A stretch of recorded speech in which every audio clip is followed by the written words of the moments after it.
Welcome to the Morning Momentum this beautiful Friday. Today being 8th of March 2024. Now, let's take a look at the top stories making the headlines on the Standard this morning. Ruto's gift to women. President tells a caucus of 7 women governors that the ruling party will, in a move he hopes will change the dynamics of presentation, field opposite gender as running mates in future presidential and gubernatorial polls, but fell short of declaring the exact start period. More of that story is beefed up for you on page 8, 9, and 10 of the Standard this morning. On page 2, big winners in Ruto's 4 trillion budget. Now, National Assembly gives government a green light to prepare 2024-2025 budget. That's a top story you are going to catch up with on page 2 of the Standard this morning. Also, I am going nowhere, Raila says amid ODM succession politics. Now, Azimio leader moves to calm leadership fears in his ODM party, telling those feeling pressure on him to hand over the mantle to a preferred successor that he is still very much around and that there was no guarantee yet that he would clinch the AU Commission chairmanship. More of that story is beefed up for you on page 6 of the Standard this morning. On page 4, new radical changes for Paul's body. That is all about IEBC. And on page 3, hotel to pay tourists 417 million shillings. That's another top story making the headlines on page 3. Now, let us start our broadcast. Today we are going to have an up-close and a candid conversation about fossil fuels, and our guest is in studio. Now, it's all about Eacop and biodiversity impact. As usual, this is a daily compendium of local and international news, human interest stories, current affairs, and expert opinion. Now, welcome. Our guest in studio this morning is Ashley Kitisya, and he's a fossil-free campaigner, Africa. Welcome to the show. Thank you so much for having me. Now, what is a fossil campaigner, Africa? Firstly, thank you so much for having me in the show today. I'm Ashley Kitisya, and I work as a campaigner for Laudato Si movement in Africa. This is a Catholic NGO working to address climate issues and also implement the encyclical letter by our Holy Father, Pope Francis, on care for our environment. And so a campaigner organizes events, activities, and actions to be able to drive social change in terms of the energy sector, particularly looking at how to move away from dangerous fossil fuels towards renewable energy. So dangerous fossil fuels in this case can be like coal, oil, and gas, and renewable energy is like solar, wind power. And so a campaigner can do a lot of things. It can be sometimes public speaking, sometimes it is creating documents, writing blogs, and other times, like this week, we have been participating in activism actions, mostly focusing on insurance, to tell them to stop supporting funding fossil fuels that are inevitably causing a lot of climatic impacts. Mm-hmm. Now, speaking of activism, I understand last week on Saturday, you guys were on the streets protesting against the East African crude oil company, pipeline, sorry. Yes. You are campaigning against that. And maybe for those who don't know Eacop, can you give an overview of what Eacop is? Yes. The East Africa Crude Oil Pipeline is a pipeline project that is proposed between Uganda and Tanzania. It is going to start in Uganda, and it's going to be 1,443 kilometers long, all the way to the port of Tanga in Tanzania. And this pipeline is going to be a pipeline that transports crude oil that will be extracted from 2 oil rigs in Uganda, that is Tilenga and Kingfisher. And it will be used to transport oil now for refining purposes and to support also the European economies. Mm-hmm. You mentioned Uganda and Tanzania. Where is Kenya in the picture, and why then are you championing for it to be stopped? The Ensure Our Future Global Day of Action was a worldwide activity. So there was solidarity actions in France, in the UK, in DRC, and also in Kenya. We are all part of the East African community, one, and so we thought that as Kenyans, it is also something that we should participate actively in. And then the second one is that we also share the Lake Victoria Basin. And because of the construction of this crude oil pipeline, it will affect some wetlands that connect to the Lake Victoria Basin. And so by extension, even though the pipeline passes through Uganda and Tanzania, it is still going to affect either the fish that we get from Lake Victoria or just the fresh water that we rely on, or the predominantly western part of Kenya relies on for its supplies. Well, you talked about ensure our future, okay? So explain to the viewers, which future are we talking about here? Now, when we are discussing about the future that we want, one, we have been in discussions about the sustainability and the sustainable development. And we all agree that we need a world that is habitable, one. We need a world that has less pollution. So the future that we imagine is a future that is greener, that is better for most people, that does not prioritize the excess profits, excess consumerism.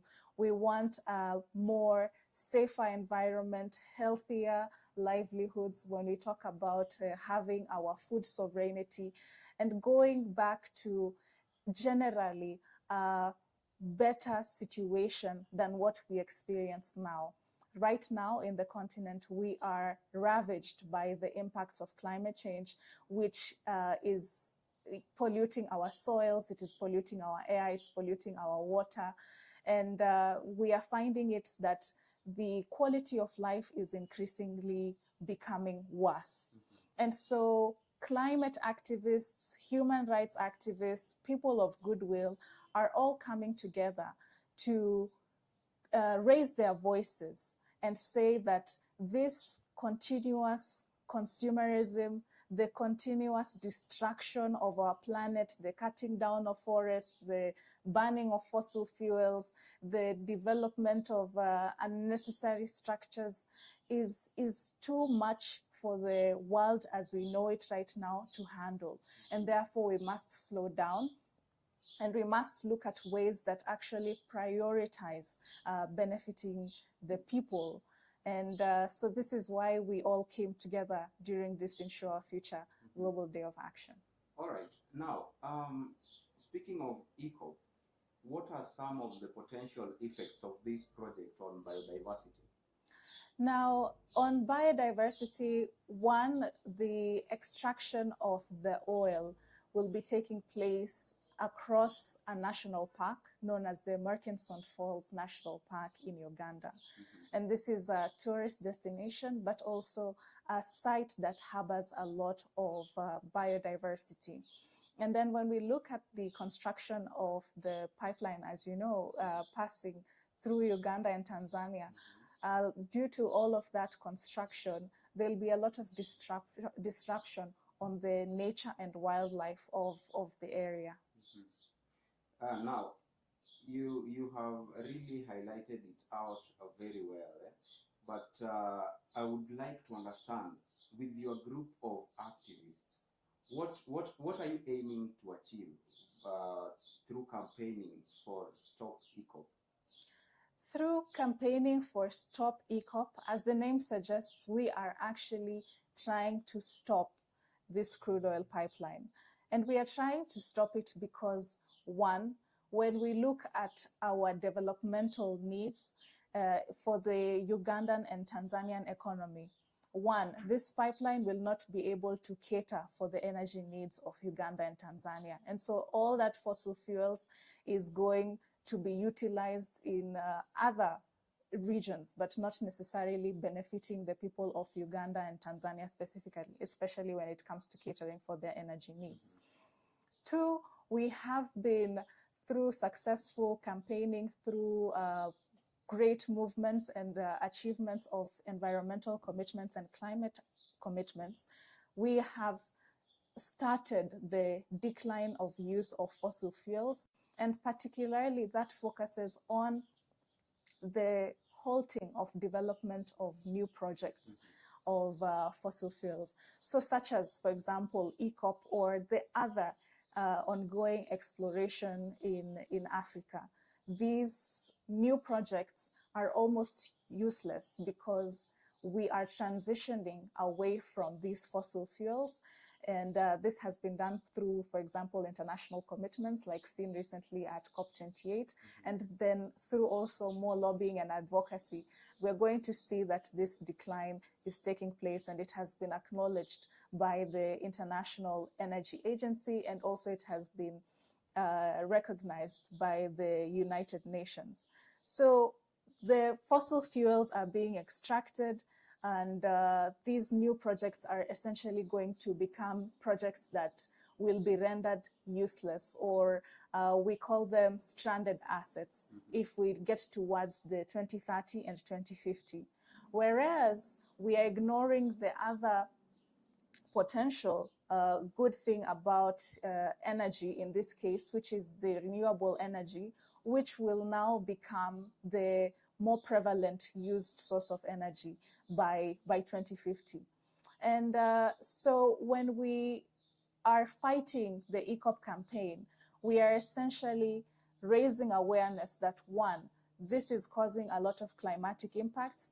Two, it has caused a lot of cultural impacts. Biodiversity loss is also one of the challenges. It's going to become a stranded assets. It is not benefiting the African people. As you know, the larger shareholder is going to be Total Energies in France, and also the Chinese national oil company.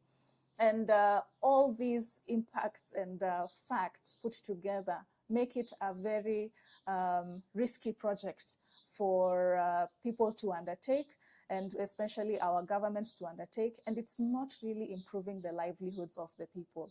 And so because of that, the Stop Eacop campaign was born, and it has gained a lot of momentum, producing a lot of resources, and always trying to bring many people on board to understand that not only do we have to take the perspective of governments when they say that this project must take place, we as people can also really critically analyze the impacts of these projects, and we have the right to say no to some of these projects.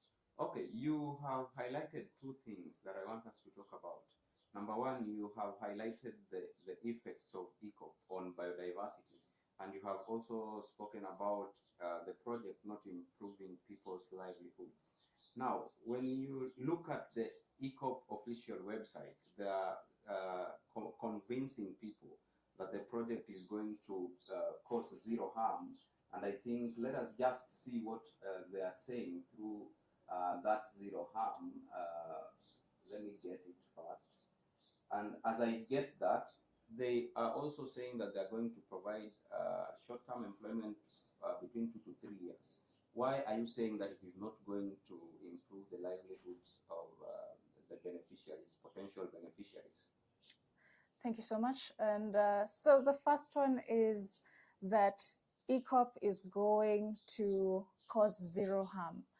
From our research, from our own independent investigations, and there has been quite a number done by organizations such as BankTrack, or even Ugandan-based organizations such as the African Institute for Energy Governance, AFIEGO, we have found that the Eacop project still has and causes a lot of harm.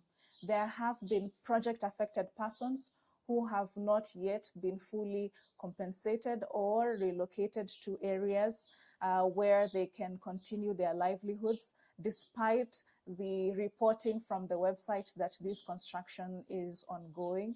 The second one is that when we look at the ongoing development of the project, there has been workers who have been affected, and even the reports of death of some of the workers who are working on the impact on the Eacop project. There has also been a case launched against the Eacop project at the East African Court of Justice that is still ongoing. And so while there is information on the Eacop website that has been given, it is always important to critically analyze this and get a balanced opinion of both perspectives before we decide what is the best way to go, because there is a lot of false promises that come from these projects. Many people are being told that it's actually a social good, that it's going to benefit the economy. But once we critically analyze it and we see that it causes impacts, and not just impacts in Uganda, but also impacts globally. When we talk about the emissions, it's going to also increase the emissions that the African continent has. The second one was the creation of jobs. Now, yes, this Eacop project will bring short-term employment to a handful of people for 2 to 4 years, as you said. But when we look at the renewable energy potential, there is possibility of long-term employment and long-term job opportunities for the Ugandan people. And we already know that about, according to Afiego, that over 70% of Uganda relies on renewable energy anyway. And so this handful of jobs, yes, might be able to sustain a few, but at what cost? There's going to be a lot of people who are impacted and who will lose their livelihoods. Some will get their jobs, but then the project affected persons are going to lose their livelihoods. The farmers, the fishermen, the all the people who have been sustaining themselves along that Eacop pipeline route will face challenges and will have to lose some sort of their cultural aspect, some sort of their indigenous livelihoods. And so again, the question that we ask is, what is the future that we want? Do we want this dark future that is full of concrete jungles and emissions, and people have jobs and they're going to buy food for everything that they need? Or do we want sustainable, small-scale farmers who are able to sustain themselves and live in their homes and still have their culture preserved? So this is the balance that this is the status quo that we are trying to fight through this project. And when we also look at where the world is going, there are initiatives such as the Fossil Fuel Non-Proliferation Treaty Initiative. And this treaty initiative is looking specifically at halting the development of new oil and gas projects, for example, Eacop, and also providing the reskilling of workers from the fossil fuel industry jobs towards the green renewable energy jobs. And so when we look at looking at developing away from fossil fuels, we are really trying to consider everyone holistically and ensure that they have a place in this future that we are working towards. And I strongly believe that it's going to be a better future than the realities that we are experiencing. Not to forget also the health impacts of working in these oil rigs and extractive project areas. When we look at the impacts, for example, of mining in countries like Kenya, where we had coal, or even Nigeria, where we've had oil, there has been a lot of associated impacts with living near these fossil fuel projects and also working in them. So we are seeing that the workers might also be exposed to a lot of health risks, such as respiratory issues and also associated health risks that come up from being around and exposed to such toxic fumes. Okay. Now, the United Republic of Tanzania have already awarded Eacop Environmental Impact Assessment Certificate. And we are here saying that this thing is going to be harmful. Why do you think they were given the certificate? Now, we have also questioned the environmental impact assessments from Uganda and Tanzania.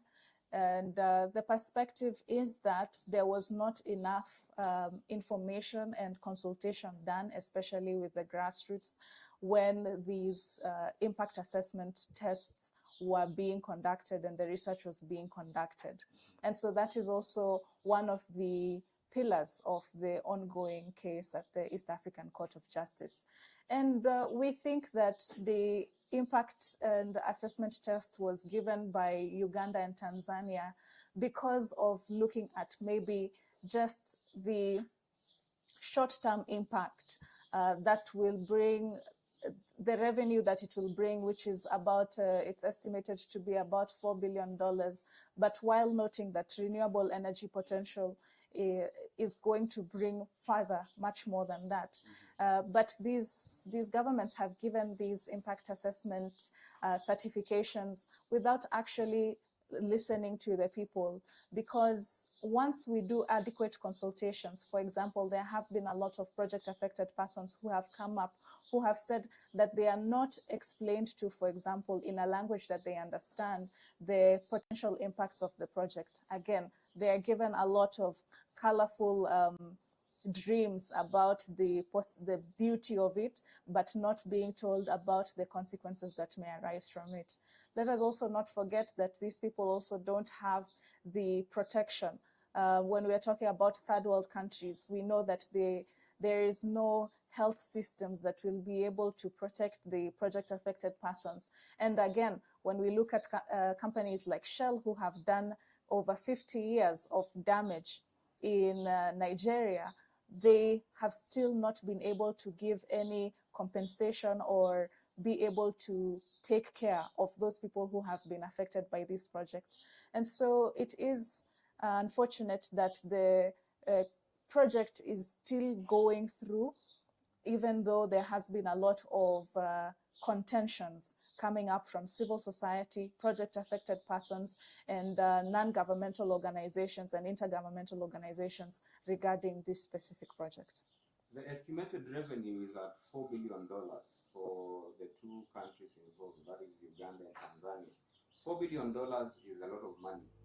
How sure are we that these guys are going to neglect that source of revenue, $4 billion? Now, that is the projected revenue of the pipeline project should it be constructed. But remember that there is a deficit of $5 billion that is needed to construct the project. And the governments of Uganda and Tanzania do not have the money to be able to construct this project themselves.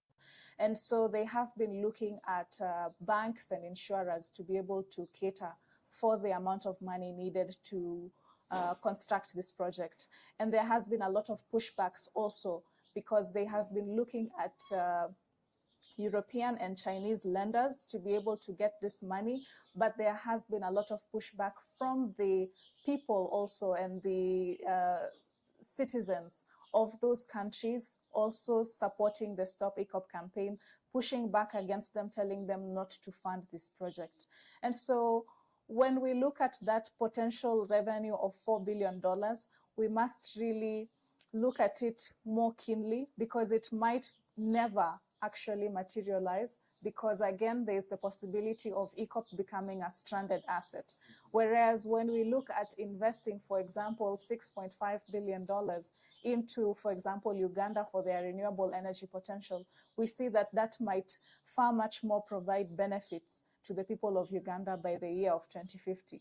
And that also means that we will reduce the risks of contributing to these greenhouse gas emissions that are causing the impacts of climate change, that are also being experienced very harshly by Uganda and Tanzania.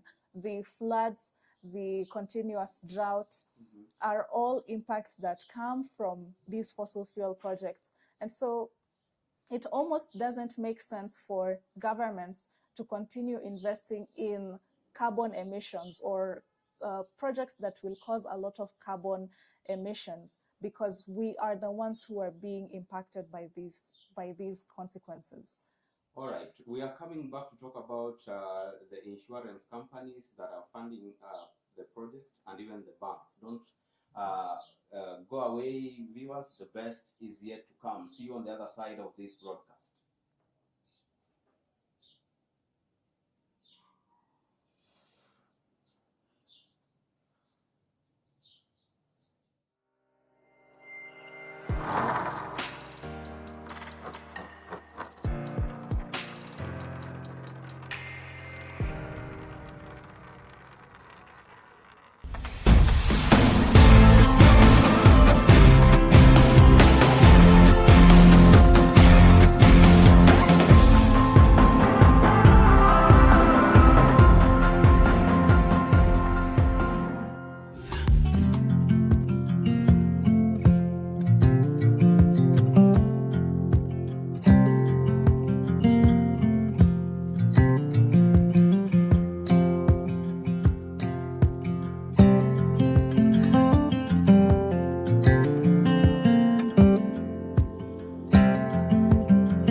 Welcome back to the Morning Momentum. If you're just joining the conversation, we have a guest in studio, and today we are talking about Eacop and biodiversity impacts. Our guest is Kitisya, the fossil-free fuel campaigner, Africa. Now, Ashley, before we went for our short break, you talked about those who are funding this project. And you mentioned insurance companies. Which are these insurance companies, to be precise? Right now, we are focused on 4 insurance companies. One is China Re, the other one is the AIG, then there's Travelers Insurers, and there's Sinosure. Yeah. All right, now tell me, we understand that for you to subscribe to an insurance company, you have to be paying insurance premiums. And I'm pretty sure that is what Eacop is doing, and that is why those guys are able to insure them. Now, you are talking about insure our future. You want them to stop insuring fossil fuels. How are you going to convince these insurance companies to stop receiving premiums from Eacop so that they can stop insuring that project? Now, we are mostly focused on systemic change. This means that we go after the big players in the fossil fuel industry. And one of the big players is banks and also insurance companies. Now, instead of going after the individuals, such as the employees of these insurance companies or the workers of these projects, we want to tackle the bankers that give them the funding. We want to tackle the heads and the heads of the project itself. And also we want to look at the insurance companies and many other arms. So almost tackling and questioning every aspect of the project as it comes up. Now, when we look at insurance companies, they are businesses. And there's no business that wants to have a bad look when it comes to publicity. And more often than not, we hardly ever bring out the aspects of the projects that have been taking place, like destructive projects, without connecting them to the people who are working almost like behind the scenes, such as the insurance companies. And yes, they can benefit from getting the premiums from Eacop. However, when everyone in the world, so there's actions in France, when there's actions in Kenya, when there's actions in Uganda, and other parts of the world, all saying that this insurance is bad because it is causing a challenge and it's causing a destructive impact on the world, it really does make them think twice about where they are putting their money and what kind of decisions they want to make when it comes to having a longer operation time in the industry. Because you can look at maybe one project and isolate it and see that it might bring money, but would you really let that go compared to the potential impacts and businesses that might come in the future? And so when you look at these insurers, they may be getting premiums, but it is not as much compared to having or losing all of its credibility all over the world. Okay. Now let's talk about land. This project needs land. What criteria was used to get land in the project, if you maybe having that information? There was a process of acquisition of land from by the Eacop project. However, we know that it has displaced over 100,000 people, and many of these people have either since been given some sort of compensation, or they have been given some relocation. However, there have been challenges. For example, when it comes to signing off of this land, there has been reports that many of the affected persons were coerced into signing off the project, or they were unfairly compensated due to the project. And then there are others who refused. A few have refused to actually be relocated or be given any compensation, and they're actively fighting against the project and collectively raising their voices, saying that they also have to be heard and they have to be treated fairly as people who do not want to relinquish their land to the government for the constructions of this project. All right. Now, are there any comprehensive environmental impact assessments that have been done so far? There have been some environmental impact assessments that have been done, and much of them have been either not publicly shared, so it's really hard to get this information quickly online, or if it is, it has been done by companies that, for example, we might not really consider credible. So either the report is not coming from fully independent organizations that can really give a balanced view of it. Now, let us look at the benefits highlighted by Eacop on their website. Now, they're saying, number one, they are unlocking East Africa's potential. And there is also foreign direct investment. They're talking about the capital investment of 4 billion shillings associated with the construction. There is enhancement of the central trade corridor, and they're saying the project will contribute towards enhancement of central corridor between Uganda and Tanzania. There is employment that we talked about, short-term 2 to 3 years, and they are talking also about business opportunities. Why would these two states forgo all these benefits? Here we need to look at these projects. Are we really going to focus on profits that benefit a small number of people and companies, or are we looking at protecting the people, the 100,000 people who have been impacted by these projects? We really need to review how we weigh these two options and give preference to the people and protecting the people who are more important to us, whose livelihoods are more important, because Today, it could be someone in Uganda and Tanzania, but tomorrow it could be me or you. And so those 5 benefits far much more are less significant to the impacts. We are looking at the wetlands of Uganda and Tanzania potentially being polluted by this crude oil pipeline. We are looking at the carbon emissions that are going to come out of the expansion and the exploration of oil and gas, and also the transportation, which is going to cause more destruction and more climate change impacts, because it will make it harder for us to reach the 1.5 degrees Celsius limit that we need to have in order to make sure that the planet remains habitable. We'll be looking at the wildlife.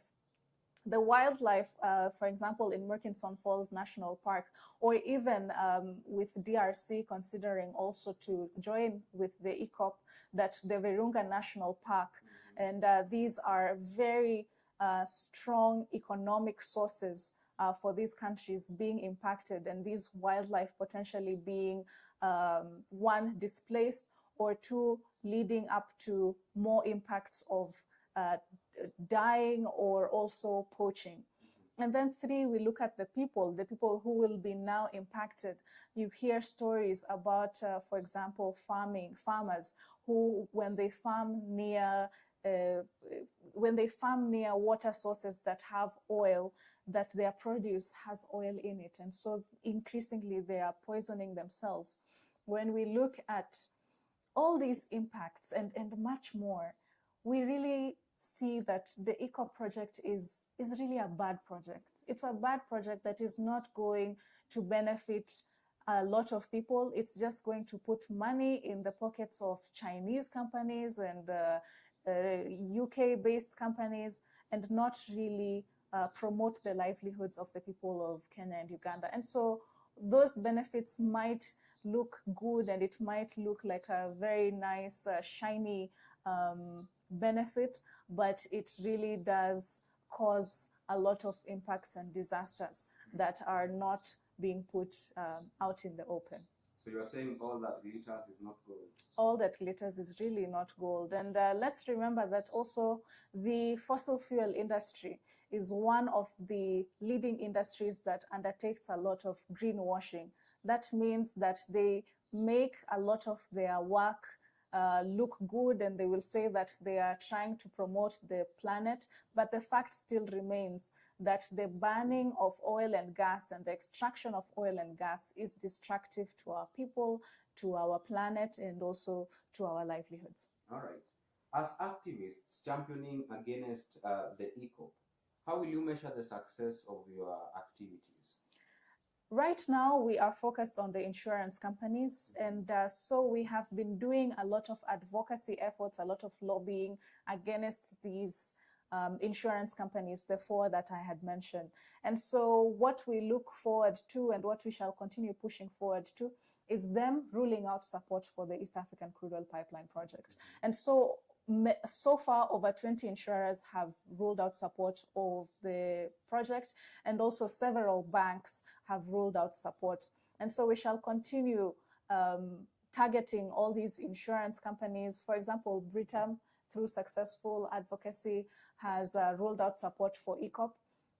And so we look forward to seeing these insurance companies actually stepping out and saying that they will rule out support for Eacop, or they will do more investigation about their support for Eacop and their involvement in this Eacop project. All right. Now, as we wrap up this show, look into that camera and tell Kenyans why they should not support Eacop, or for those who want to support it, you are championing for stopping Eacop. Convince them that Eacop is really not good for them. Now, I will use a very popular line that we use in our advocacy work, and that is, we cannot eat coal and we cannot drink oil. Oh, wow, that sounds good. Well, thank you so much for choosing to stay with the Morning Momentum. Thank you so much, Ashley, for coming to the show. We really appreciate your time. And by extension, I want to also send gratitude to all those who made this broadcast a success. Emma Osenya behind the camera, and the Chief Controller, Anifa, Kavira. See you next week on Monday, same time, same place. Until then, do have a beautiful weekend.